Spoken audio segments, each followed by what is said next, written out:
दोस्तों, ज़िंदगी के ब्लॉग चैनल में आपका स्वागत है और इस वीडियो की स्टार्टिंग में बहुत क्लियर बात करना चाहता हूँ कि इस वीडियो को पूरा जो भी लड़का देख ले ऐसा हो ही नहीं सकता है कि उसे अनुच्छेद 1 से लेकर अनुच्छेद 50 के बीच में कोई कन्फ्यूजन हो या उसे याद ना हो।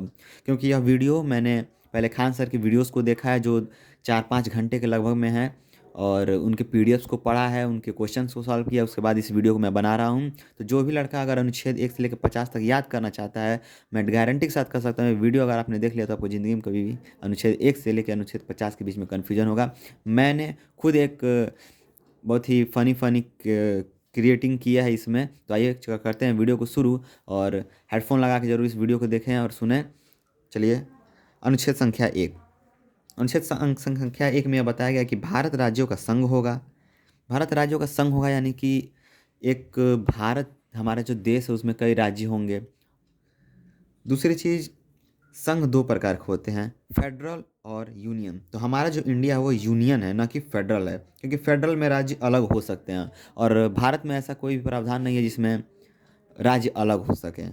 ये था अनुच्छेद संख्या 1। अब आते हैं अनुच्छेद संख्या 2 पर। संसद संघ में नए राज्यों को स्थापित कर सकती है, यानी कि किसी देश से अगर कोई राज्य कट के भारत में मिलना चाहता है तो इस संसद को अधिकार है कि वो उस राज्य को या उस देश को अपने में मिला सके। जैसे कि 35वां संशोधन 1974 में हुआ था, सिक्किम सह राज्य बना। और 2 के ए में ही बताया गया है कि 36वां संशोधन हुआ 1975 में, तो तब जाके सिक्किम जो था वो 22वां राज्य बना हम लोग का। नहीं तो सिक्किम हमारा राज्य नहीं था, वो एक अलग देश था। अनुच्छेद संख्या 3, संसद संघ के राज्यों की सीमा क्षेत्र बदल कर नए राज्यों, देखिए 2 में यह बताया गया है कि आप बाहर से कोई राज्य ला सकते हैं और 3 में यह बताया गया कि अपने ही राज्य को काट के अलग राज्य बनाना हो या सीमा क्षेत्र का बंटवारा करना हो, ये संसद को हक है। ठीक है। अनुच्छेद संख्या 4 में बात करेंगे तो अनुच्छेद संख्या 4 ये कहता है कि अगर दूसरा और तीसरे का प्रयोग करते हैं तो अनुच्छेद 1 और 4 प्रभावित होगा। जैसे दूसरे का प्रयोग करेंगे तो अनुच्छेद 1 प्रभावित होगा, यानी कि अगर दूसरे का प्रयोग करते हुए किसी राज्य को नया राज्य लाते हैं तो उस राज्य का नाम पहले की अनुसूची में रखना पड़ेगा। इसलिए कहा जाता है कि दूसरे तीसरे का प्रयोग करते समय पहला और चौथा अनुच्छेद वो प्रभावित होता है। आशा करता हूँ कि 1 से लेकर 4 तक आपको याद हुआ होगा। चलिए आगे बढ़ते हैं। अब आता है भाग 2, नागरिकता। 1 से 4 तक के बीच में आपने संघ के बारे में पढ़ा। अब पढ़ेंगे 5 से 11 तक। 5 से 11 तक हम पढ़ेंगे नागरिकता के बारे में। तो नागरिकता, अनुच्छेद 5 में बताया गया कि हर व्यक्ति जो भारत में जन्म लिया हो या माता पिता का जन्म भारत में हुआ हो, संविधान के 5 वर्ष पूर्व से रह रहा है, यानी संविधान लागू होने के 5 साल पहले से रह रहा है, तो वह भारत का नागरिक माना जाएगा। ये बहुत ही सिंपल है। अनुच्छेद 6 में यह बताया गया है कि विभाजन के समय जो भारत में आए थे और 19 जुलाई 1948 के बाद आए हैं तो उन्हें 6 महीने का वेट करना पड़ेगा और प्लस उनको रजिस्ट्रेशन फॉर्म भरना होगा। अनुच्छेद 7 में बताया गया कि यदि कोई व्यक्ति जो पाकिस्तान गए थे और 1 मार्च 1947 के बाद आए तो उनको 6 महीने का वेट करना पड़ेगा और एक रजिस्ट्रेशन फॉर्म भरना होगा। 6 और 7 थोड़ा क्रिटिकल है। आइए देखते हैं अनुच्छेद 8 को। अनुच्छेद 8 का ट्रिक क्या है, ट्रिक देखते हुए चलिए।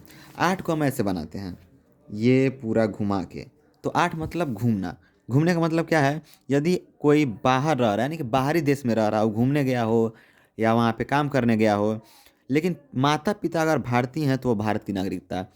तो अनुच्छेद 8 का ट्रिक आप लोग को मालूम चलेगा कि 8 ऐसे बनाते हैं तो घूमने की बात, यानी घूमने की बात मतलब बाहर विदेश चले गए हैं।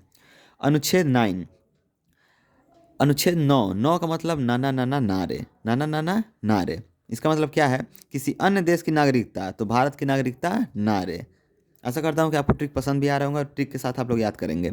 अनुच्छेद 10, नागरिकता 10 का मतलब बस बहुत हो गया, मतलब नागरिकता तभी तक रहेगी जब तक आप अन्यथा काम न करें। मतलब संविधान में जो हम लोग के रूल रेगुलेशन को अगर आप फॉलो नहीं कर रहे हैं तो आपका नागरिकता छीन लिया जाएगा। मतलब अनुच्छेद 10 मतलब बस, नागरिकता तभी तक जब तक कि आप अन्यथा काम न करें। अनुच्छेद 11 में बताया गया कि नागरिकता का कानून संसद बनाएगा। जो भी नागरिकता का बिल पास होता है वो संसद के द्वारा पास होता है। आशा करता हूँ कि इतना आपको समझ में आ गया होगा। अब चलते हैं भाग 3, मूल अधिकार की तरफ। मूल अधिकार शुरू होता है 12 से 35 तक। तो आइए, अनुच्छेद 12 में सिर्फ सिंपल में परिभाषा बताया गया है कि हमारे मूल अधिकार क्या होते हैं। तो मूल अधिकार वो होते हैं जो हमारा जो कानून भी है वो भी हमें हमारे मूल अधिकार को नहीं छीन सकता है। अनुच्छेद 13 में यह बताया गया है कि संविधान के पहले या संविधान के बाद में कोई ऐसा कानून न हो जो दूसरे को ठेस पहुंचाता हो। तो 12-13 थोड़ा क्रिटिकल था। 14 में दो चीज़ बताई गई हैं। क्या? कि विधि के समक्ष समानता और कानून का समान संरक्षण। दो चीज़। अब विधि के समक्ष समानता क्या है कि मतलब कि जो भी कानून बनेगा वो सबके लिए बराबर होगा। लेकिन आपने देखा होगा कि जो टिकट्स होते हैं, बस के टिकट, ट्रेन के टिकट, उसमें जो कुछ उम्र डिसाइड कर दिया जाता है, उसके उससे कम अगर आपका एज है तो उसमें आपका हाफ टिकट या टिकट नहीं लगता है। तो वो इसके कानून का समान संरक्षण। ठीक है, आगे देखते हैं। अनुच्छेद 15 में 4-5 चीज़ बताएंगे। 15 में 5-6 चीज़, 4-5 चीज़। सबसे पहले जाति, धर्म, लिंग, स्थान के नाम पर आपसे भेदभाव नहीं किया जाएगा। क्या? जाति, धर्म, लिंग, स्थान के नाम पर आपसे भेदभाव नहीं किया जाता है। 16 में बताया गया है। 16 मतलब सरकारी। ट्रिक के माध्यम से याद करें। 16 मतलब सरकारी। लोक नियोजन में जाति और स्थान के नाम पर एक पॉजिटिव डिस्क्रिमिनेशन यानी कि आरक्षण दिया जाता है। पॉजिटिव डिस्क्रिमिनेशन यानी कि आरक्षण। 15 में क्या था? 5 चीज़। जाति, धर्म, लिंग के और स्थान के हिसाब से आप पर भेदभाव न किया जाए। और अनुच्छेद 16 मतलब सरकारी, मतलब लोक नियोजन यानी सरकारी नौकरी हो तो उसमें जाति और स्थान के नाम पर आपको आरक्षण प्राप्त हो सकता है। 17 मतलब बहुत ही फनी ट्रिक है, सटलत गैला बेटा। 17 मतलब गैला बेटा, मतलब अस्पृश्यता का अंत। जो छुआछूत की बीमार पहले जो था गांव में, अभी भी है, छुआछूत का अंत हो गया। 18 में बताया गया है कि उपाधि का अंत। 17 में अस्पृश्यता का अंत और 18 में उपाधि का अंत। उपाधि का अंत मतलब राय बहादुर, सुल्तान, ऐसे पहले लोग उपाधियाँ रखते थे, तो वो उपाधियों को ख़त्म कर दिया गया है। अनुच्छेद 19 मोस्ट इम्पॉर्टेंट अनुच्छेद, आर्टिकल, मोस्ट इम्पॉर्टेंट आर्टिकल, बहुत ही महत्वपूर्ण है। इसमें क्या कहा गया है? अभिव्यक्ति की स्वतंत्रता, सभा करने की स्वतंत्रता, संगठन, भ्रमण, ठहर, संपत्ति और व्यापार, इन सब चीज़ की स्वतंत्रता। अब इसको याद कैसे करना है? तो अनुच्छेद 19 बहुत इंपॉर्टेंट है। सबसे पहले आप सभा करेंगे तो लोग जुटेंगे तो आपका संगठन बन जाएगा। जब संगठन बन जाएगा तो आप उनके साथ ग्रुप बना के कहीं निकलेंगे और कहीं जाएंगे किसी विद्रोह में या अच्छे कार्य के लिए, तो वहाँ पे आप ठहरेंगे। वहाँ ठहरेंगे तो कुछ संपत्ति क्रिएट होगी आपकी, और संपत्ति जब हो जाएगा तो उसी में आप व्यापार कर दीजिए। हो गया अनुच्छेद 19 खत्म। आइए चलते हैं अनुच्छेद 20 पर। अनुच्छेद 20 यह कहता है कि एक गलती की एक सज़ा। ठीक, पहले इनके क्रम को हम लोग देख लेते हैं, उसके बाद मैं आपको अनुच्छेद 20 डिटेल में बताऊंगा। एक गलती की एक सज़ा, समयानुसार सज़ा, अपने खिलाफ गवाही नहीं। एक गलती की एक सज़ा का मतलब ये है, अगर आपने किसी का मर्डर कर दिया, ठीक है, तो उस गलती की ही सज़ा मिलेगी।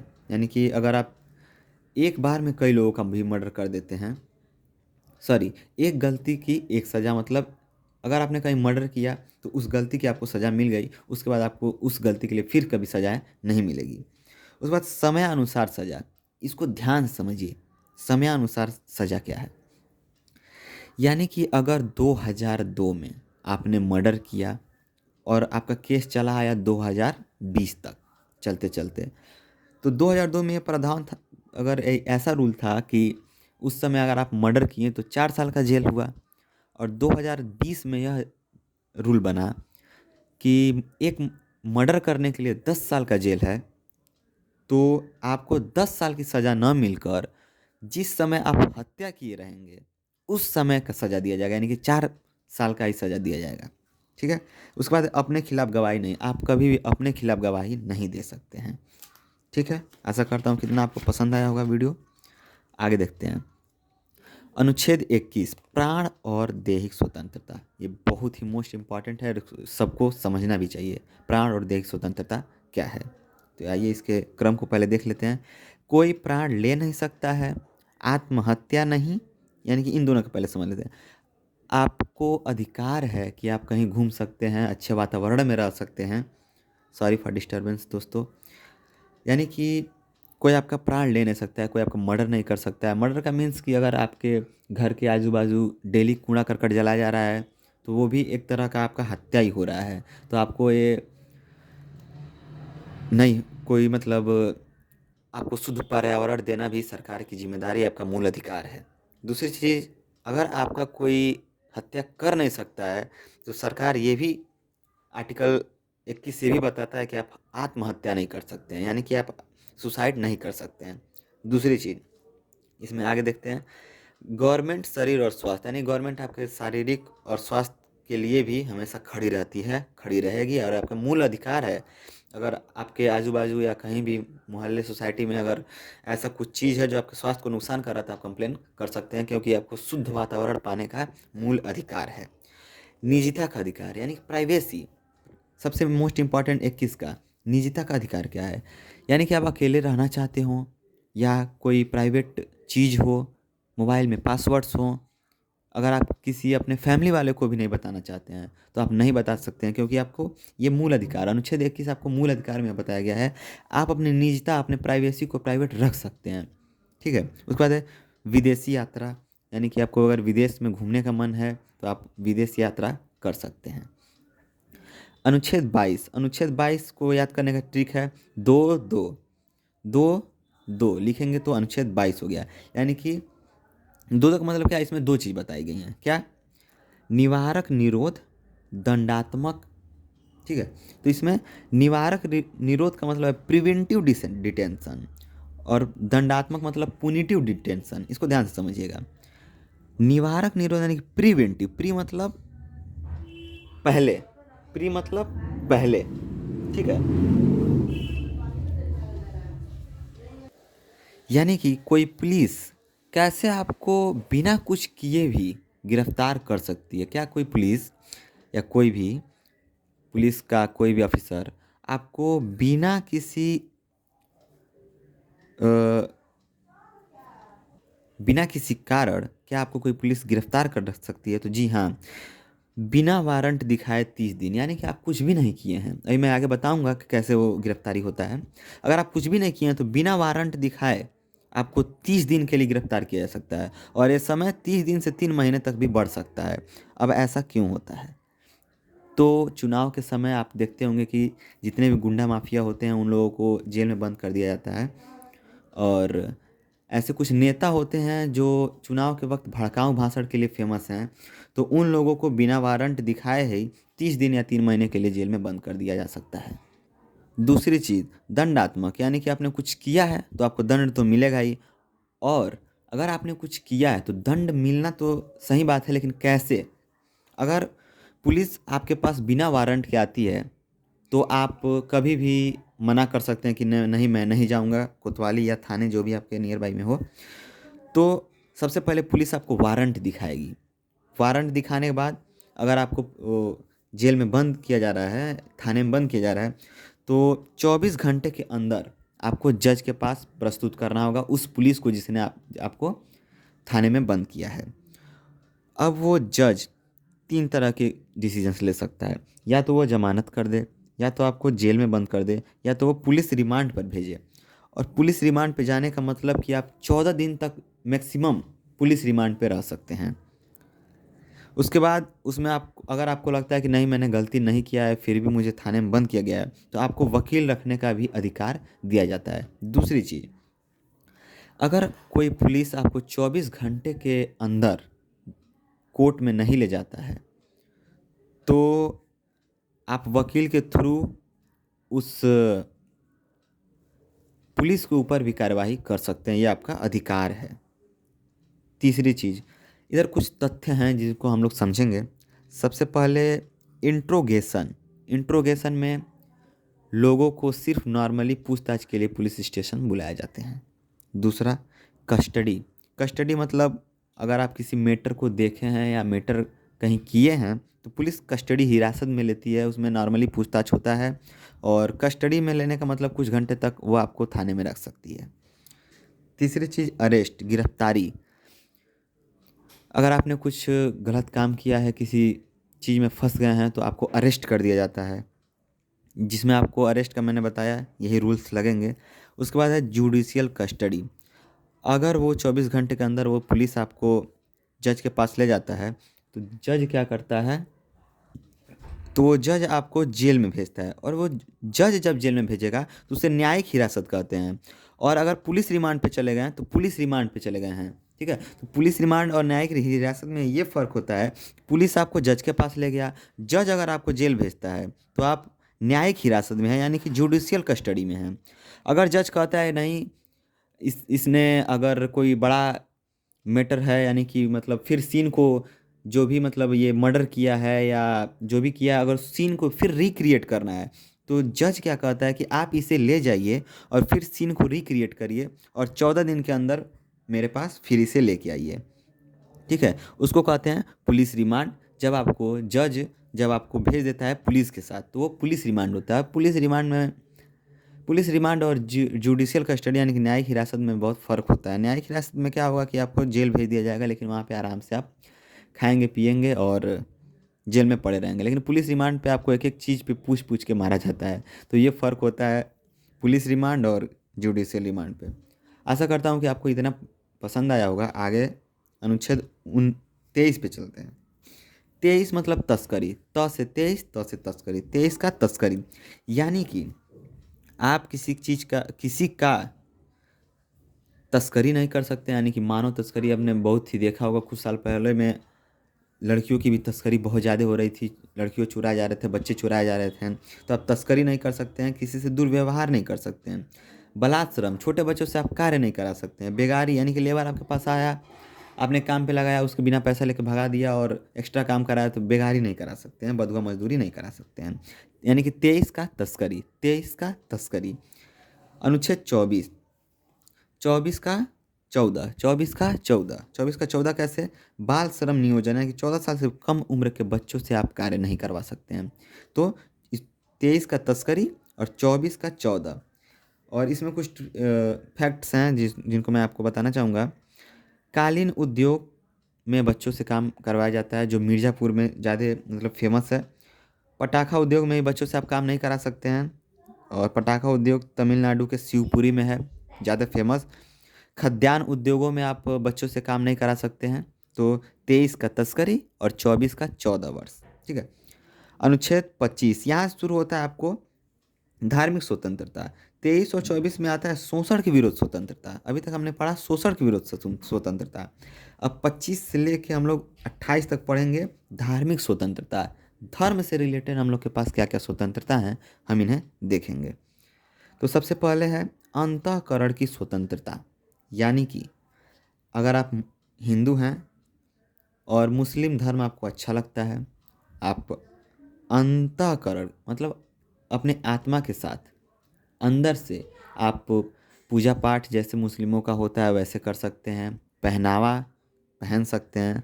लेकिन अगर आप धर्म को बदलने के लिए ये सब कर रहे हैं तो आप इसके लिए एलिजिबल नहीं हैं, क्योंकि हमारा संविधान, हमारा आर्टिकल 25 अंतःकरण की स्वतंत्रता की बात करता है, न कि पूरी तरह धर्म परिवर्तन की। दूसरी चीज़, धर्म का प्रचार भी कर सकते हैं। हिंदू हो हैं, अगर आपको मुस्लिम धर्म अच्छा लगता है तो आप उसे प्रचार भी कर सकते हैं। तीसरी चीज़, धर्म रीति रिवाज ही मान सकते हैं। अगर उनके यहाँ की शादी का जो होता है रिवाज वैसा आपको पसंद है तो वो करा सकते हैं, पूजा पाठ करा सकते हैं, ये सब करा सकते हैं, लेकिन अंतःकरण। ठीक है, तो 25 में अंतःकरण की बात की गई है और 26 में सामूहिक रूप से बात की है। अब सामूहिक रूप में क्या क्या है? सामूहिक धार्मिक स्वतंत्रता। सड़क पर नमाज या पंडाल, आप देखते होंगे कि कभी कभी सड़क पर नमाज भी लोग पढ़ लेते हैं, जो भी मुस्लिम भाई बहन होते हैं हमारे। और पंडालों को तो आपने देखा ही होगा दुर्गा पूजा में या कृष्ण जन्माष्टमी में हम लोग सड़क पे भी। तो ये सड़क पर जो नमाज पढ़ने और पंडाल लगाने की स्वतंत्रता है, यह अनुच्छेद 26 के अंतर्गत आता है। उसके बाद है सामूहिक कार्य। अनुच्छेद 26 में एक और चीज़ बताया गया कि सामूहिक कार्य भी कर सकते हैं, यानी कि यज्ञ हुआ, जुलूस हुआ, लंगर भंडारा होता है, जो लंगर में जो खिलाया जाता है पंजाबी लोगों द्वारा, तो यज्ञ भी करा सकते हैं। ग्रुप में जुलूस निकाल सकते हैं, सड़कों पर जुलूस निकाला जाता है, लंगर खिलाया जाता है और भंडारा भी खिलाया जा सकता है। तो इसकी स्वतंत्रता है अनुच्छेद 26 में। अनुच्छेद 27 क्या कहता है कि धार्मिक धन पर टैक्स नहीं लगेगा। यानी कि अगर आप मंदिर बनवा रहे हैं, धर्म से रिलेटेड कोई चीज़ बनवा रहे हैं, वो जो लीगल हो, गवर्नमेंट के देख रेख में बन रहा हो और गवर्नमेंट को इस बात का ध्यान भी हो कि यह मंदिर बनाया जा रहा है, तो उस पर कोई टैक्स नहीं लगेगा। तो दोस्तों इसका कई लोग फ़ायदा भी उठा लेते हैं। मतलब अगर किसी के पास करोड़ों करोड़ रुपया हैं, तो कुछ लोग क्या करते हैं कि मंदिर बनवा देते हैं लोगों के लिए, तो उस पर टैक्स नहीं लगता है, उनके पैसों पर टैक्स नहीं लगता है। दूसरी चीज़, अनुच्छेद 28, सरकारी संस्था में धार्मिक शिक्षा नहीं दी जाएगी। इसका मतलब यह है, जितने भी सरकारी विद्यालय हैं या यूनिवर्सिटीज़ भी हैं, तो उसमें धार्मिक शिक्षा नहीं दी जाती है। अब धार्मिक शिक्षा से रिलेटेड क्या है, यानी कि संस्कृत विद्यालय है हमारे वाराणसी में भी है, बीएचयू में भी देखा जाता है, तो संस्कृत विषयों पे ज़्यादा फोकस किया जाता है, तो वो संस्कृत विषय है, न कि कोई धर्म है। कई लोग कहते हैं कि उसमें देखिए राम जी के बारे में, सीता जी के बारे में, मतलब कई देवी देवताओं के बारे में जो हिंदू से रिलेटेड हैं, उसमें नाम आ जाता है, तो वो धर्म की बात नहीं है। संस्कृत तो एक सब्जेक्ट है, एक विषय है, न कि हमें धर्म के बारे में पढ़ाया जाता है। अनुच्छेद 29, शिक्षा संस्कृति का अधिकार। अब ये शिक्षा और संस्कृति का अधिकार किसके लिए है, तो अल्पसंख्यकों के लिए है। हमारा तो शिक्षा और संस्कृति 21 के क में था, 21 के क में हम लोग का शिक्षा है, लेकिन यहाँ पे जो शिक्षा और संस्कृति की बात की गई है, ये अल्पसंख्यक के लिए है। अगर कोई चाहे तो नवाजी टोपी पहन के, जैन का ड्रेस पहन के स्कूल आ सकता है, ये संस्कृति का अधिकार है। और शिक्षा का अधिकार है जो अल्पसंख्यक है, नागा बाबा जैसे देख सकते हैं आप, नागा बाबा हुए, जैन धर्म के लोग हुए, अगर नॉर्मली आके पढ़ना चाहते हैं हिंदू कॉलेज में, तो उनको कोई भी रोक टोक नहीं है, वो आके पढ़ाई कर सकते हैं। आगे चलते हैं। अनुच्छेद 30, अल्पसंख्यकों को कोई दिक्कत हो तो अपना संस्था खोल सकते। मतलब जैसे नागा बाबा की मैंने बात की, जैन धर्म की बात की, तो अगर हमारे इंग्लिश मीडियम स्कूल में जो हमारे उत्तर प्रदेश में या आपके भी स्टेट में चलता ही होगा, तो अगर नागा बाबा के जैसे या जैन धर्म का कोई ड्रेस पहन के, या टोपी, अगर मुस्लिमों का ही ले लीजिए, तो टोपी पहनकर कोई बच्चा स्कूल आता है अगर, तो उसको थोड़ा सा डिफरेंट लगेगा, थोड़ा सा अननोन लगेगा, ऑड लगेगा कि सब बच्चे नॉर्मल है, मैं थोड़ा अलग दिख रहा हूँ, तो उसे भी हो सकता है कि प्रॉब्लम हो। और कुछ बच्चे उसको डिस्टर्ब भी कर दें, तो इस बात की भी प्रॉब्लम हो। तो इसलिए अल्पसंख्यकों के लिए बताया गया है कि अगर कोई प्रॉब्लम हो रहा है, तो अपना सरकारी संस्था खुद का खोल सकते हैं, जिसकी पूरी जिम्मेदारी, पूरी देखरेख गवर्नमेंट द्वारा की जाएगी। लेकिन हाँ, उसके लिए भी कुछ रूल हैं, जैसे हमारे प्रिंसिपल साहब होते हैं, टीचर्स होते हैं, एरिया होता है, स्कूल का बिल्डिंग होता है, इन सब के लिए सरकार को सूचना मिलनी चाहिए, ताकि एक अच्छा विद्यालय स्थापित किया जा सके। अब ये नहीं है कि आप अल्पसंख्यक हैं तो अपना खुद के घर में खूब बड़ा बिल्डिंग है तो उसी में विद्यालय खोल दिए, तब गवर्नमेंट उस चीज़ की जिम्मेदारी नहीं लेगी, क्योंकि वो प्राइवेट कहलाएगा। दूसरा चीज़, अनुच्छेद 31, अनुच्छेद 31 में संपत्ति का अधिकार। संपत्ति का अधिकार हमारा मूल अधिकार था, लेकिन अब संपत्ति के अधिकार को छीन लिया गया है, क्योंकि इसको 300 के क में डाल दिया गया है। और हमारा जो मौलिक अधिकार है, मूल अधिकार है, वो हम लोग पढ़ते हैं 12 से 35। आप देख सकते हैं मूल अधिकार तो सिर्फ 12 से 35 है। और अनुच्छेद 31 कहता है कि संपत्ति का अधिकार है, यानी कि जो भी हमारी प्रॉपर्टी वो हमारी है। लेकिन अब मोरारजी देसाई ने जो थे, वो 44वां संशोधन हुआ 1978 में, तो उसमें बताया गया है कि संपत्ति का जो आपका अधिकार था वो 300 के क में डाल दिया गया है। अब ऐसा क्यों हुआ? क्योंकि जब संपत्ति का अधिकार हमारे मूल अधिकार में था, तो हमारा संपत्ति कोई छीन ही नहीं सकता था।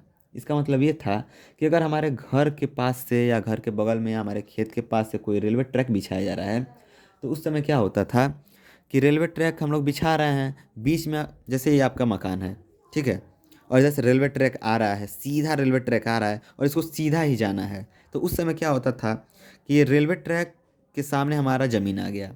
अब ज़मीन हमारा मूल अधिकार है, हम डायरेक्ट सुप्रीम कोर्ट चले जाएंगे। मूल अधिकार में अगर कोई प्रॉब्लम होता है आपको, तो आप डायरेक्ट सुप्रीम कोर्ट में चले जाएंगे। तो उस समय क्या होता था 1978 से पहले, कि अगर रेलवे ट्रैक आ रहा है, तो ये लोग, जिसका मतलब जिसका ज़मीन होता था, वो लोग ज़मीन नहीं देते थे। तो क्या करना पड़ता था, या तो आप रेलवे ट्रैक को घुमा के ले जाइए, जिसमें सरकार को बहुत ज़्यादा लॉस भी हो सकता है, ज़्यादा पैसे लगेंगे तो ज़्यादा लॉस होगा।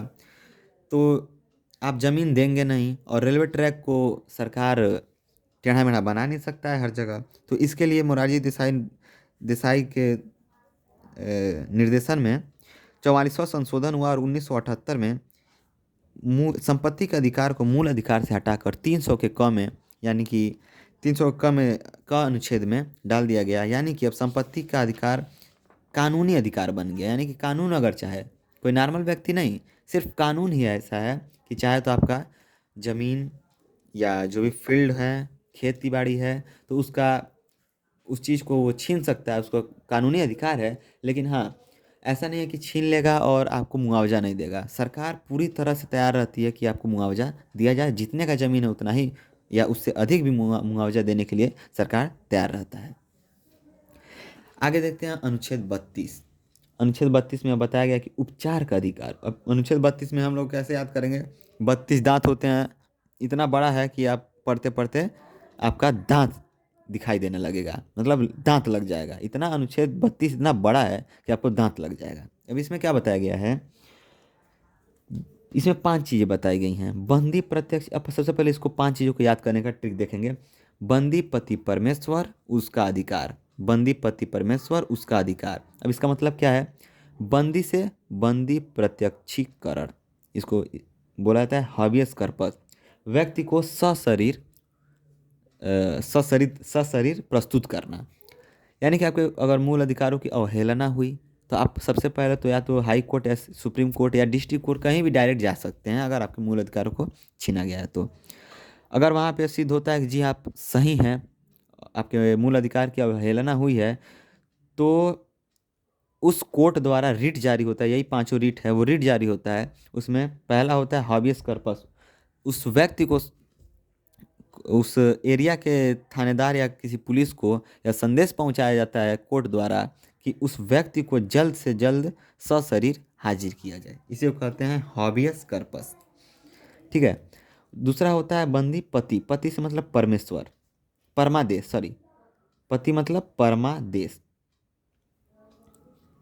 परमादेश का मतलब होता है, एक मिनट, बंदी, हाँ, परमेश्वर का मतलब होता है परमादेश। परमेश्वर का मतलब परमादेश। अब परमादेश क्या होता है? कर्मचारी की लापरवाही।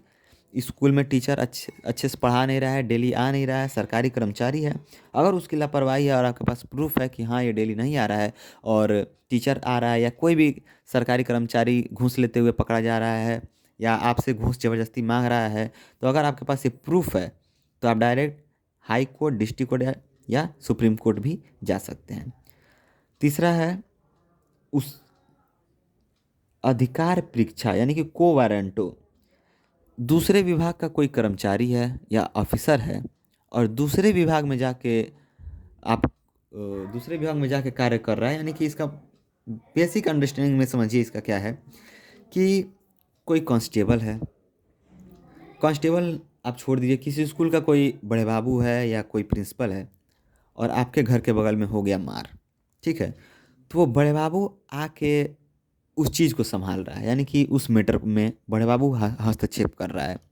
यानी कि वो तो शिक्षा विभाग से जुड़ा है और काम कर रहा है ये पुलिस विभाग का, और आपसे पैसा ही मांग रहा है कि दीजिए, हम इतना दीजिए तो हम आपको सुलह करा दे रहे हैं, या इतना पैसा दीजिए हम उनको समझा दे रहे हैं। तो अगर इस चीज़ में पकड़ा जाता है तो उसको हम लोग क्या करेंगे? को वारंटो लगा के आप डायरेक्ट सुप्रीम कोर्ट में इस चीज़ को प्रस्तुत कर सकते हैं। जैसे कि टीसी, टीसी का अधिकार है टिकट लेना। अब ठीक, आप ट्रेन में जा रहे हैं और कोई कांस्टेबल आपसे पकड़ के कहता है कि आप टिकट नहीं लिए हैं, पैसा दीजिए, तो उस कांस्टेबल के खिलाफ आप अधिकार परीक्षा के थ्रू सुप्रीम कोर्ट जा सकते हैं, हाई कोर्ट जा सकते हैं। लेकिन हाँ, आपके पास प्रूफ होना चाहिए कि हाँ वो कांस्टेबल आपसे टिकट मांगा है। उसके आगे देखते हैं प्रतिषेध। प्रतिषेध क्या होता है?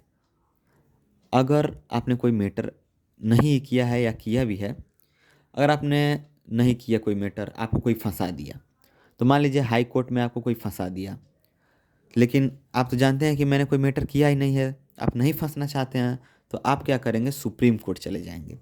किस चीज़ को लेके? प्रतिषेध। अब देखिए प्रतिषेध क्या होता है।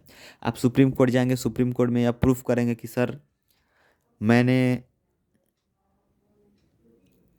मैंने कुछ नहीं किया है। अगर सुप्रीम कोर्ट में प्रूफ हो जाता है कि आपने कुछ नहीं किया है, तो सुप्रीम कोर्ट एक प्रतिषेध देता है यानी कि हाई कोर्ट को प्रतिषेध देता है कि आप अभी जो कार्यवाही इस व्यक्ति के खिलाफ कर रहे हैं उसको रोकिए, क्योंकि इसने प्रूफ किया है, सुप्रीम कोर्ट में आके ये बोला है कि मैंने कोई गलती नहीं किया है। इस पर और जांच होगी, तब जाके प्रूफ होगा कि हाँ ये व्यक्ति सत्य है या असत्य है, गलत है या सही है। ठीक है, आगे देखते हैं। उत्प्रेक्षण, उत्प्रेक्षण ये होता है हाई कोर्ट, जबकि आपने गलती नहीं किया है फिर भी हाई कोर्ट ने ये सुना दिया है कि यह आदमी गलत है, इसको जेल होनी चाहिए, तो सुप्रीम कोर्ट में आपने तो प्रूफ कर दिया है ना कि आप गलत नहीं है। सुप्रीम कोर्ट हाई कोर्ट को उत्प्रेक्षण देता है कि आपके रिजल्ट जो आपने हाई कोर्ट ने जो रिजल्ट दिया है वो गलत है, उसके ऊपर सुप्रीम कोर्ट उत्प्रेक्षण लगाता है, इस मैटर पे और जांच किया जाए। ठीक है, अब आते हैं भाग 4। भाग 3 था 12 से। दोस्तों यहाँ पे 32 के बाद अनुच्छेद 33, 34, 35, ये 3 अनुच्छेद को आपको खुद से याद करना होगा, या मैं डिस्क्रिप्शन में लिंक दे के अलग वीडियोस बना दूंगा, क्योंकि वो 33, 34, 35 थोड़े इंपॉर्टेंट हैं और मैंने अभी नोट डाउन नहीं किया है। तो आइए भाग 4 को देख लेते हैं 36 से, क्योंकि 12 से 35 तो मूल अधिकार थे और राज्य के नीति निर्देशक तो अब शुरू होते हैं 36 से 51 तक। तो आइए देखते हैं अनुच्छेद 36। अनुच्छेद 36 में सामाजिक आर्थिक लोकतंत्र की बात की गई है। राज्य एक्चुअली देखा जाए तो राज्य की परिभाषा में सामाजिक आर्थिक लोकतंत्र की बात की गई है। अनुच्छेद 37 में न्यायालय में परिवर्तनीय और वाद, मतलब राज्य के नीति निर्देशक तत्व में समाज के लिए अच्छे अच्छे प्रावधान तो हैं, अच्छी अच्छी चीज़ें आपको सरकार द्वारा मिलेंगी भी एक, लेकिन इसमें चूँकि ये अनुच्छेद जितने भी है वो मूल अधिकार में नहीं आते हैं, इसीलिए अगर सरकार आपको जो लाभ दे रही है वो लाभ देना बंद भी कर देती है तो आप सुप्रीम कोर्ट या हाई कोर्ट या किसी कोर्ट में भी जाके क्लेम नहीं कर सकते हैं कि मुझे यह सुविधा नहीं मिल रही है, क्योंकि ये राज्य की नीति निर्देशक तथ्य है, सरकार पे डिपेंड करता है कि वो आपको वो देगा नहीं। और ये राज्य का मतलब क्या है? राज्य का मतलब स्टेट नहीं है, राज्य। राज्य का मतलब जैसे बिजली विभाग हो गया, बिजली विभाग हो गया, जल विभाग हो गया, शिक्षा का विभाग हो गया, मोटर व्हीकल्स का जो विभाग अलग से आता है आरटीओ, ये एक विभाग है, तो इस विभागों को हम राज्य कहते हैं। तो बिजली विभाग चाहे तो आपको एक निश्चित मूल्य पर आपको बिजली दे, जल विभाग के लिए भी निश्चित मूल्य, लेकिन उसका मूल्य अप डाउन हो सकता है, तो आप ये नहीं कि सुप्रीम कोर्ट चले जाएंगे क्योंकि ये मूल अधिकार में नहीं आता है। अनुच्छेद 38 में लोक कल्याण की बात की गई, यानी कि सामाजिक आर्थिक राजनीतिक ये तीनों तरह से आपको न्याय दिया जाएगा। ठीक है। अनुच्छेद 39 में बताया गया कि सामान्य कार्य के लिए सामान्य वेतन, यानी कि सामान्य कार्य के लिए समान वेतन मतलब वो महिला हो या पुरुष हो, अगर वो एक ही विभाग में है, एक ही पद पे कार्यरत है, तो उसको सामान्य कार्य के लिए समान वेतन दिया जाएगा। और 39 के कम में यह बताया गया कि समान न्याय और निःशुल्क कानूनी सहायता भी दी जाएगी। अनुच्छेद 40 में ग्राम पंचायत, 40 में ग्राम पंचायत, ग्राम पंचायत लागू हुआ था सबसे पहले 2 अक्टूबर 1959 को राजस्थान के नागौर जिले में। ठीक है, ग्राम पंचायत की शुरुआत हुई थी। अनुच्छेद 41 कुछ दशाओं में सहकारी सहायता, कुछ दशाओं में सहकारी सहायता का मतलब ये होता है जैसे वृद्धा पेंशन, विधवा पेंशन, प्रौढ़ शिक्षा, ये कुछ दशाएं ऐसी हैं जिसमें आपको सरकार की तरफ से कुछ आर्थिक सहायता दी जाती है अनुच्छेद 41 में। अनुच्छेद 42 प्रसूति सहायता, अनुच्छेद 41 क्या था? कुछ दशाओं में सरकारी सहायता, और अनुच्छेद 42 में बताया जाता है कि प्रसूति सहायता। अब ये प्रसूति सहायता मनोचित दशा और स्वास्थ्य अनुसार ड्यूटी क्या है?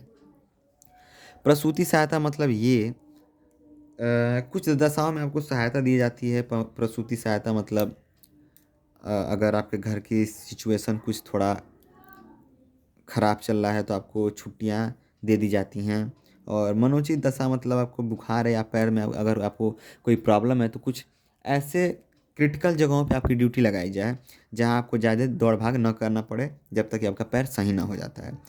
तीसरी चीज़ स्वास्थ्य अनुसार ड्यूटी, यानी कि मतलब आपका तबीयत खराब है तो उसके हिसाब से आपको ड्यूटी भी मिलेगा। अब ये राज्य के ऊपर है, आप सुप्रीम कोर्ट नहीं जा सकते हैं क्योंकि ये मूल अधिकार नहीं है। भले ही आपका पैर टूट गया है तो राज्य, वो पुलिस का विभाग का अधिकारी चाहे तो आपको बैठने की ड्यूटी दे सकता है होमगार्ड की तरह, अगर नहीं चाहे तो आपको दौड़ने के लिए भी मजबूर कर सकता है भले ही आपका पैर टूटा हुआ है। ठीक है। अनुच्छेद 43 में कामगारों के लिए निर्वाह योग्य मजदूरी यानी कि जो भी कार्यरत कर्मचारी हैं उनको इतना कम से कम वेतन दिया जाए कि अपने ज़िंदगी में वह निर्वाह कर सकते हैं। मतलब ये ऐसा कहीं नहीं होगा कि ज़्यादा काम करा के आपको कम से कम आर्थिक सहायता दी जाए। ठीक है। सप्ताह में 1 दिन छुट्टी जो सभी सरकारियों को लगभग मिलता ही है। 43 का में बताया गया उद्योग प्रबंधन में कामगारों की भागीदारी यानी कि जो राज्य है, राज्य जो भी डिसीजन लेगा कर्मचारियों के लिए, उसमें कर्मचारियों की भागीदारी भी रहेगी। ठीक है। अनुच्छेद 44 मतलब समान सिविल संहिता, जैसे स वैसे ही 444 स समान सिविल संहिता वो सबके लिए समान होता है। जैसे चुनाव के समय आपने सुना होगा, अभी 2022 का चुनाव हुआ था तो आचार संहिता लगा था। आचार संहिता में वो जो आप किसी पार्टी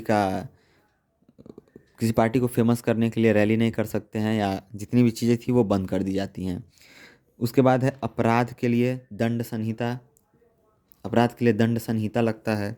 तीसरी चीज़, शादी में भी सिविल संहिता लगता है। कानून रहता है कि इतने बजे के बाद डीजे बंद हो जाएगा, या कोरोना के समय आपने देखा कि निश्चित लोगों को बुलाने का प्रावधान भी बनाया गया था। तो ये 44 में था। आगे देखते हैं शिक्षा। 45 में बताया गया है कि 6 से 14 वर्ष के बच्चों के लिए मुफ्त शिक्षा और स्वास्थ्य पे ध्यान दिया जाएगा।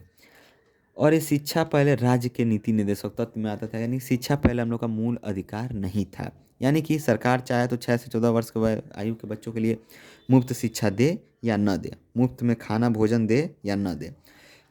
लेकिन 86वां संशोधन हुआ 2002 में, और इसको उठा के मूल अधिकार के 21 के क में, जो मैंने बताया आपको, इसे 21 के क में डाल दिया गया। तब से यानी कि 2002 से यह प्रमाणित हो चुका था कि जो शिक्षा है, जो 6 से 14 साल के बच्चों के लिए शिक्षा और स्वास्थ्य है, वो सरकार को देना ही देना है, क्योंकि वह मूल अधिकार में चला गया है और मूल अधिकार के सभी चीज़ों को सरकार को मानना होगा। अगर नहीं मानते हैं तो आप सुप्रीम कोर्ट में इस चीज़ को दर्शा सकते हैं। आगे देखते हैं अनुच्छेद 46। इसमें बताया गया कि एसटी, एससी, ओबीसी पिछड़े वर्गों के लिए कुछ अलग से प्रावधान है, मतलब आरक्षण की बात की गई है उसमें। अनुच्छेद 47, इसमें बताया गया है कि पोषक आहार मिलेगा राज्य की तरफ से, यानी कि शिक्षा विभाग में है तो आपको शिक्षा विभाग में आपने देखा होगा कि प्राइमरी के बच्चों को पोषक आहार मिलता है। और मादक पदार्थ बंद रहेगा, मतलब मादक पदार्थ कम से कम बेचा जाएगा, मतलब नहीं, ना के बराबर ही रहेगा। जो नशीली दवाएं हैं उन पर भी रोक लगाया जाएगा। तो लेकिन ये राज्य की नीति निर्देशक तत्व में, अगर नशीली दवाओं यानी कि शराब, दारू पे या ऐसे नशीली ड्रग्स हैं, तो उसको अगर सरकार, जो राज्य है, वो नहीं बंद कर रहा है, तो आप सुप्रीम कोर्ट में जाके इस चीज़ को नहीं, इसके खिलाफ एक्शन नहीं ले सकते हैं, क्योंकि ये राज्य की नीति निर्देशक तत्व में है। ठीक है। भाग 4 में है। अनुच्छेद 48 को याद करने का तरीका समझिए। ये देखिए, गाय के लिए हम लोग जो खूंटा बांधते हैं, ये हो गया खूंटा और ये हो गई गाय, यानी गाय और पशुपालन की बात की गई है, कृषि व पशुपालन की। यानी कि कृषि और पशुपालन की बढ़ावा देने की बात की गई, यानी कि no tax on any farmer, मतलब कि फार्मिंग यानी कृषि संबंधित कोई भी सामान खरीदते हैं या कोई अनाज खरीदते हैं तो उस पर आपको टैक्स नहीं दे पे करना पड़ेगा। 48 के क में पर्यावरण और वन्य जीव की रक्षा की बात की गई है, जो कि राज्य की नीति निर्देशक तत्व में है। ठीक है। अनुच्छेद 39 में बताया गया कि राष्ट्रीय स्मारक की हिफाजत, ये जो राज्य है, यानी कि जो भी राज्य हैं हमारे, वो राष्ट्रीय स्मारक की हिफाजत करेंगे। ठीक है। राष्ट्रीय स्मारक मतलब ताजमहल हुआ, उसकी देखभाल, उसका मेंटेनेंस, उसकी सफाई जो भी होगी वो राज्य के अंदर में आएगी। अब वो राज्य कौन है, उसका अलग विभाग हो सकता है। राज्य का मतलब ये नहीं कि उत्तर प्रदेश, बिहार ये राज्य नहीं है, उसका अलग विभाग। ठीक है। अनुच्छेद 50 मतलब 50-50, कार्यपालिका न्यायपालिका की शक्ति क्या है, 50-50 मतलब अलग अलग है। अनुच्छेद 51 यानी कि 51 का मतलब 51 रुपया दे के शांति से रहिए। 151 रुपया हम लोग शादी में देते हैं शांति के लिए, तो 51 रुपया मतलब अंतर्राष्ट्रीय शांति बनाए रखेंगे। जो भी हमारे नागरिक हैं वो अंतर्राष्ट्रीय शांति बनाने का अधिक से अधिक प्रयास करेंगे। अब देखते हैं भाग 5 यानी कि संघ, मोस्ट इम्पॉर्टेंट है भाग 5। इसमें राष्ट्रपति के बारे में बताया गया है। अब अनुच्छेद 52 से लेकर लगभग 61 तक आपको सिर्फ एक लाइन में मैं बता दूंगा, उस एक लाइन से याद होगा जो खान सर का, ठीक है। पकानी को का दुयु दशम, प से 52, 53, 54, 55, 56, 57, 58, 59, 60, 61। सिर्फ ये एक लाइन से आपको लगभग 10 अनुच्छेद याद हो जाने हैं। लेकिन 10 अनुच्छेद को समझना भी तो है, तो आइए समझते हैं अनुच्छेद 52 को। इसमें बताया गया कि राष्ट्रपति का एक पद होगा, जो भारत के पहले नागरिक हैं वो राष्ट्रपति का पद होगा, और ये पद लाया गया है यूके यानी कि यूनाइटेड किंगडम से। प हो गया, का से कार्यपालिका, अनुच्छेद 53 कार्यपालिका। तो वास्तविक रूप से कार्यपालिका तो कार्यपालक जो होता है वो प्रधानमंत्री होता है, लेकिन औपचारिक रूप से प्रेसिडेंट होता है, ठीक है। नी से निर्वाचन, यानी कि निर्वाचन कैसे होता है। मोस्ट इंपॉर्टेंट क्वेश्चन है कि राष्ट्रपति का निर्वाचन कैसे होता है। तो राष्ट्रपति का निर्वाचन निर्वाचन आयोग द्वारा होता है। उस निर्वाचन आयोग में निर्वाचन मंडल होता है। अब उस निर्वाचन मंडल में कौन कौन से लोग होते हैं, ये क्वेश्चन कई बार पूछा जाता है बीए के पेपर में, या छोटे जो भी पीसीएस लेवल के क्वेश्चन है पूछे जाते हैं इसमें, कि निर्वाचन मंडल में होता कौन कौन है। तो ये एक तो होता है संसद, एक होता है विधानमंडल। संसद होता है पूरे हमारे भारत में एक संसद होता है, मतलब कंट्री लेवल पे, नेशनल लेवल पे, और ये होता है स्टेट लेवल पे। तो ये होता है संसद। संसद में एक राज्यसभा, एक लोकसभा। तो लोकसभा के 545, लोकसभा के 545 और राज्यसभा के 245। एक मिनट दोस्तों, हाँ। तो राष्ट्रपति के निर्वाचन मंडल में राज्यसभा के लोग, लोकसभा के लोग, प्लस जो विधान मंडल होता है हमारे स्टेट लेवल पे, उसमें के विधानसभा के लोग, विधान परिषद को छोड़ देता है, क्योंकि हर स्टेट में विधान परिषद नहीं है, और हर स्टेट में विधान परिषद है ही नहीं। तो अगर हम उत्तर प्रदेश की बात करें तो उत्तर प्रदेश में विधानसभा है, यहाँ से कोई राष्ट्रपति जाता है तो विधान परिषद है। तो यहाँ से अगर कोई राष्ट्रपति जाता है तब तो यहाँ के विधान परिषद के लोग उसे वोट दे देंगे, लेकिन अन्य स्टेट में तो विधान परिषद नहीं है। तो ये इसीलिए राष्ट्रपति के चुनाव में विधान परिषद भाग नहीं लेता है, सिर्फ विधानसभा। यानी कि भाग कौन कौन लिया, लोकसभा, राज्यसभा और विधानसभा।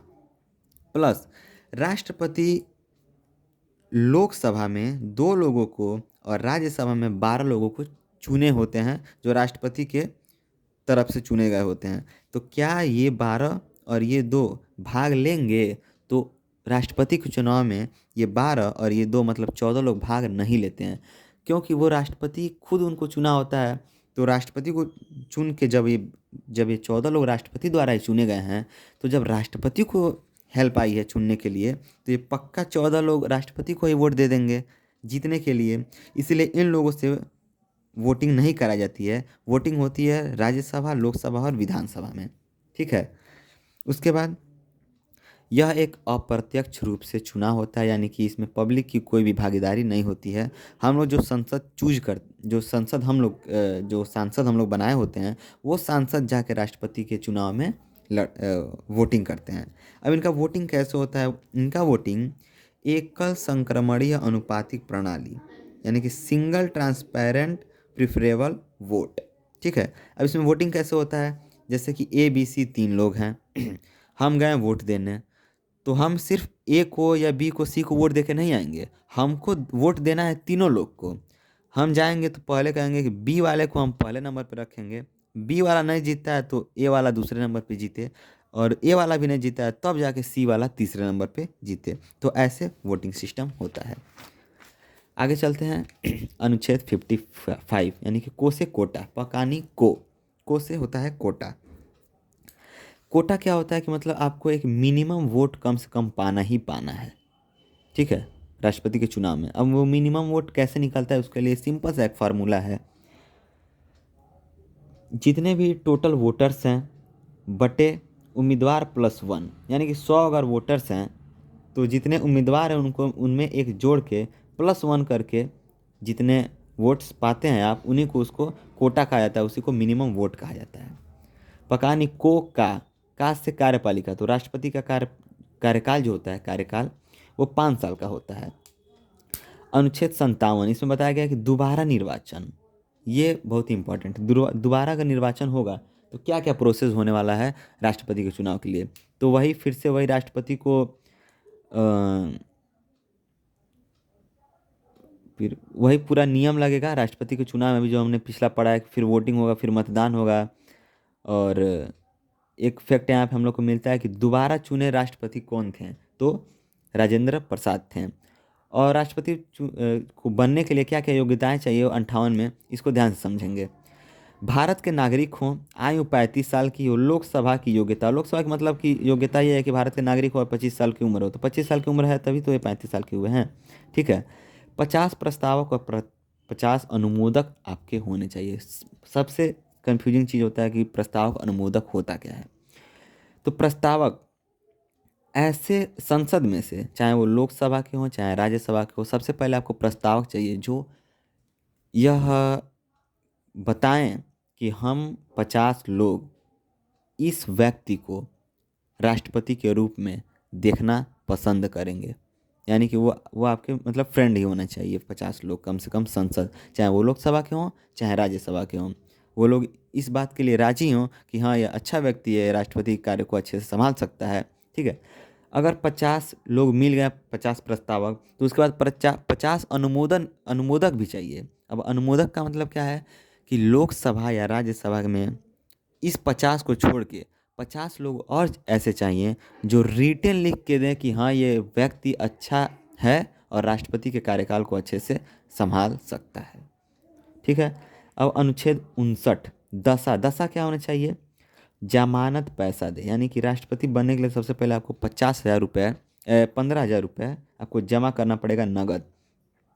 और ये 15,000 रुपये तभी लौटाया जाएगा जब आप राष्ट्रपति के चुनाव में कम से कम 1/6 वोट गेन कर लिए हैं। यानी कि 1/6 वोट से भी अगर आप कम वोट पाए हैं तो ये 15,000 आपका लौटाया नहीं जाता है। दूसरी चीज़, पागल नहीं होना चाहिए। कोई भी व्यक्ति राष्ट्रपति के पद पे अगर लड़ रहा है, खड़ा हुआ है, तो पागल नहीं होना चाहिए। तीसरी चीज़, दिवालिया। अब दिवालिया, कई लोग कन्फ्यूज जाते हैं कि ये दिवालिया है क्या।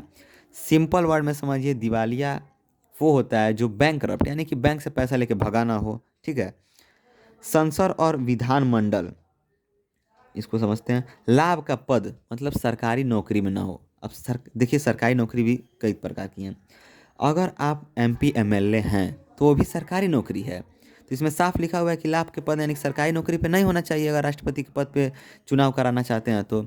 लेकिन एमपी और एमएलए लोग एमपी एमएलए रहते हुए भी राष्ट्रपति का चुनाव लड़ सकते हैं। अब ये कैसे हो सकता है कि सरकारी पद पे भी हैं और राष्ट्रपति के चुनाव में लड़ भी रहे हैं। तो एमपी एमएलए जो पद होता है सरकारी का, वो कोई सरकारी पद नहीं होता, वो तो जनसेवा होता है। लोग जनसेवा के लिए जाते हैं। तो यह मानते हुए कि वो जनसेवा है, इसलिए उन लोगों को राष्ट्रपति के चुनाव में खड़ा होने का मौका दिया जाता है, ठीक है। अब आगे देखते हैं अनुच्छेद 60 शपथ। तो सुप्रीम कोर्ट के जो 33 जज होते हैं और एक सीजेआई यानी चीफ जस्टिस ऑफ इंडिया होता है, वो उनमें से कोई एक राष्ट्रपति को शपथ दिलाता है। अनुच्छेद 61 की बात करें तो महाभियोग, मोस्ट इम्पॉर्टेंट क्वेश्चन, हर बार कहीं ना कहीं स्टेट में और बीए में जो भी एग्ज़ाम है अलग अलग यूनिवर्सिटी में होता है, ये जरूर पूछा जाता है कि राष्ट्रपति का महाभियोग प्रोसेस क्या है। महाभियोग मतलब हटाना। अगर राष्ट्रपति को हटाना है उनके पद से तो क्या क्या प्रोसेस होने वाले हैं। सबसे पहला प्रोसेस क्या है उसको हटाने में, लोकसभा और राज्यसभा, अगर लोकसभा राज्यसभा भाग लेता है हटाने में, ठीक है, क्या ये 12 मतलब 14 लोग जो राष्ट्रपति के दोस्त थे, जो वहाँ वोट नहीं दिए थे, क्या वो हटाने में भाग लेंगे? तो हाँ, हटाने में भाग ले सकते हैं, ठीक है। और इस विधान परिषद, विधान मतलब विधान का कोई भी मंडल, विधानमंडल भाग लेता ही नहीं है। अब ये कैसे होता है टोटल, इसको समझेंगे। राष्ट्रपति के खिलाफ कोई प्रस्ताव लाएगा, यानी कि कोई बोलेगा ये बात कि हाँ, राष्ट्रपति अच्छा कार्य नहीं कर रहे हैं। अब वो लोकसभा का कोई हो या राज्यसभा का हो, और कितने परसेंट लोग बोलें, तो हमने मान लिया कि लोकसभा से मैं 25% को लोग को लेके आया और लिखित में प्रूफ कर दिया कि राष्ट्रपति अच्छा काम नहीं कर रहे हैं। तो अब लोकसभा के 25% लोग तो बोल दिए कि हाँ, अच्छा कार्य नहीं कर रहे हैं। तो यहाँ से 14 दिन के बाद राष्ट्रपति को एक मैसेज आएगा। 14 दिन पहले, मतलब 14 दिन पहले ही एक मैसेज आएगा राज्यसभा में जाने से पहले। जैसे लोकसभा से तो पारित हो गया कि 25% लोग कह रहे हैं कि आप खराब हैं। और लोकसभा से, ठीक है। तो राज्यसभा जाते जाते उससे 14 दिन पहले ही राष्ट्रपति को यह बता दिया जाएगा कि देखिए नहीं नहीं, एक मिनट दोस्तों, ध्यान से समझिए। 25% लोग कह दिए कि गलत है, ठीक है। और लोकसभा के अगर 66% लोग कह दिए कि हाँ ये गलत है, तो ये जाता है एक मैसेज राष्ट्रपति के पास 14 दिन पहले कि हाँ लोकसभा के 66% लोग तैयार हो गए हैं इस बात के लिए कि आपको पद से हटाया जाए, आप अच्छा कार्य नहीं कर रहे हैं। अगर 14 दिन के भीतर राष्ट्रपति आके राज्यसभा में अप्रूव कर देते हैं कि नहीं उन्होंने जो किया है वो गलत है, तब तो सही है। लेकिन अगर राष्ट्रपति ये प्रूफ करने में असफल रहे हैं कि लोकसभा गलत है, तो ये प्रोसेस चला जाता है राज्यसभा में। और राज्यसभा में भी अगर 66% लोग रेडी हो गए हटाने के लिए, तो राष्ट्रपति को पद से हटा दिया जाएगा। अब राष्ट्रपति का पद कब कब खाली हो सकता है, अनुच्छेद 62 में बताया गया है कि राष्ट्रपति का पद कब कब खाली हो सकता है। इसको ध्यान से समझेंगे दोस्तों, क्या कंडीशन हो सकता है। या तो कार्यकाल समाप्त हो गया, यानी कि राष्ट्रपति का पद तभी खाली होगा जब उनका 5 साल कंप्लीट हो गया हो, ठीक है, और दूसरा अभी चुनाव हुआ ही ना हो। दूसरी चीज़, या तो वो त्याग पत्र दे दें, जो भी राष्ट्रपति हैं वो त्याग पत्र दे दें। तीसरा चीज़ महाभियोग, यानी किसी सभा ने मिल के उन्हें हटाया हो, राज्यसभा लोकसभा द्वारा पारित हो गया हो और उनके पर महाभियोग लग के उनको हटा दिया गया हो। चौथा चीज़ है निर्वाचन अवैध रूप से हुआ, यानी कि गवर्नमेंट सर्विस कर रहे हों, बताए ना हो और राष्ट्रपति के पद पे खड़े होके और चुनाव जीत गए हों। पांचवा चीज़, उनकी जो 5 साल के कार्यकाल है उनके बीच में उनकी मृत्यु हो गई हो, ठीक है। तो वो जो चुनाव होता है 6 महीना के अंदर कराना होता है, तब तक के लिए उपराष्ट्रपति राष्ट्रपति के पद को संभालते हैं, ठीक है। अब आगे देखेंगे कुछ जानकारियां हैं। क्या कोई ऐसे राष्ट्रपति थे जो बीच में ही छोड़ के चले गए? तो जी हाँ, राष्ट्रपति जाकिर हुसैन, जिन्होंने जामिया यूनिवर्सिटी की स्थापना भी की थी, तो उनकी मृत्यु हो गई। अब मृत्यु हो गई तो उस समय उपराष्ट्रपति थे वीवी गिरी जी। वीवी गिरी जी, इन्होंने क्या किया, राष्ट्रपति के पद को कुछ समय के लिए संभाला था, ठीक है। और चूंकि यह एक और इसके बाद इन्होंने खुद राष्ट्रपति के चुनाव के पद के लिए स्टैंड हुए और ये खुद राष्ट्रपति बन भी गए। दूसरी एक चीज़ आती है कि मतलब एक बार राष्ट्रपति फरुखुद्दीन अली जो थे उनकी मृत्यु हो गई, तो वीडी जत्ती जो उपराष्ट्रपति थे उन्होंने भी कार्यकाल संभाला था। तो ये कुछ दो फेमस फैक्ट थे। उसके बाद हम देखेंगे अनुच्छेद 63। 62 पे राष्ट्रपति द्वारा जितने भी अनुच्छेद थे खत्म हो गए हैं। अब 63 की बात करते हैं। अनुच्छेद 63, इसके लिए ट्रिक है 63, 64, 65, 66, 67, 68, 69 तक का ट्रिक है उसरा नीक चूस। उसे क्या है, उपराष्ट्रपति का पद जो यूएसए से आया है। दूसरा चीज अनुच्छेद 64, सभापति, उपराष्ट्रपति को ही राज्यसभा का सभापति का, जो उपराष्ट्रपति होता है वही राज्यसभा का हेड होता है, जिसे सभापति कहते हैं। अब लोकसभा में जो चुन के हम लोग संसद भेजते हैं, सांसद जो लोग होते हैं वो 545 में से किसी को एमपी बनाया जाती है, मेंबर ऑफ पार्लियामेंट में से ही किसी को स्पीकर बना दिया गया। लेकिन राज्यसभा में वैसा नहीं होता है, राज्यसभा में उपराष्ट्रपति ही हेड होता है सभापति के रूप में। अनुच्छेद 65 देख लेते हैं। राष्ट्रपति बन सकते हैं, जब राष्ट्रपति न हो तब तक उपराष्ट्रपति की जगह उपसभापति होंगे।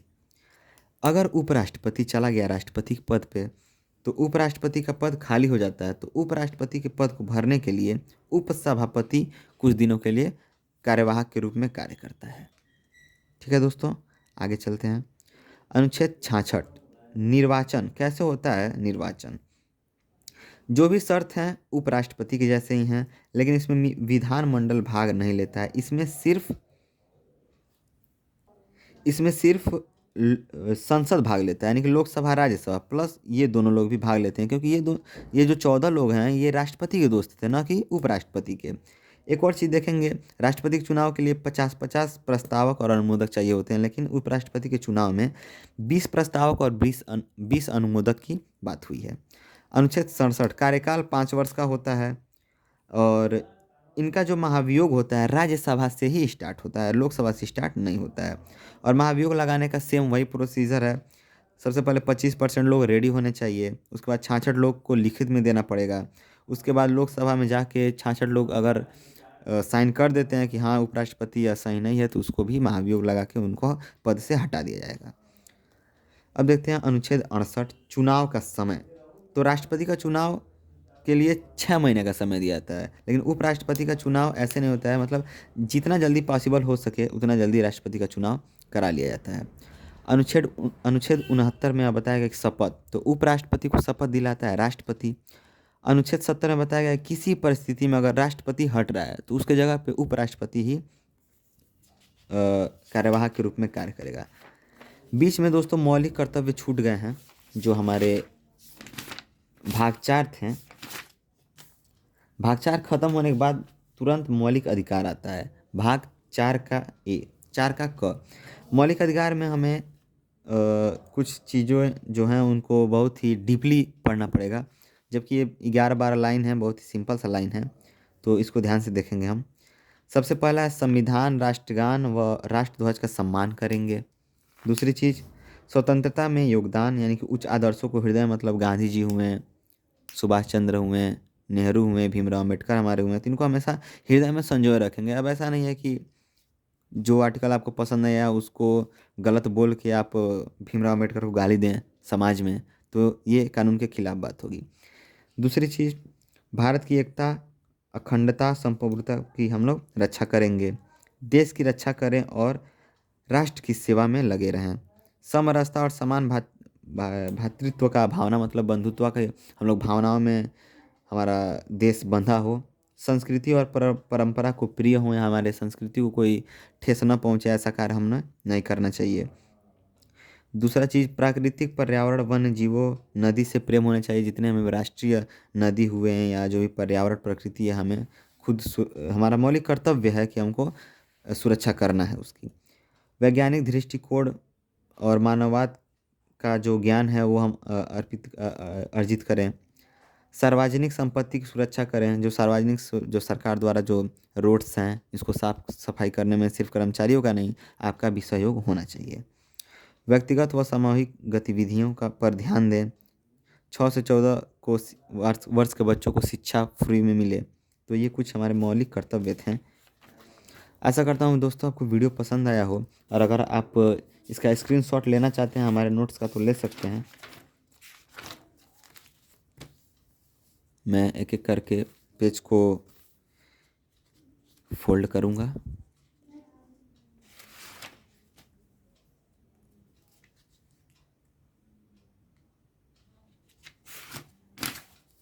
दोस्तों जिसको स्क्रीनशॉट चाहिए स्क्रीनशॉट जल्दी से ले लें।